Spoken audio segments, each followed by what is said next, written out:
Sever kız. Aslında yedirəm az severi. Bunu da ben yanaştırdığı kıza bakayım. Nerede az severi? Bu. Sever dırdırına marva dolaşır ha. Sever al, sever al. Bu. Hey asız da yatana yakında danışır. Başımı benim aparar. Bu. Sever may yemek pişiren değil. İçine bir ayağının altına stol boyuntusunu aldılar. Yemeğe karşı stol boyuntusu gibi kaldığını çıkıp buzluğa ayağının altına koyup eti koyup tekrar bir stol taşıyacak. O yıkıldı. Bir gün yıkıldı değil yere.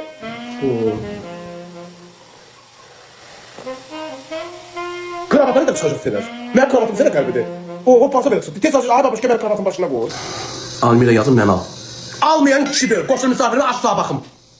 Aç gönül yüreğime yattım. Bakım ki gözünde zatında pislik yoktur. Almasam kişi de öyle. Baş başa bak. Kaynana yok. Kaynata yok başında. 3 tane yatak otağın. Ne istiyorsan? Zalın 2 tane.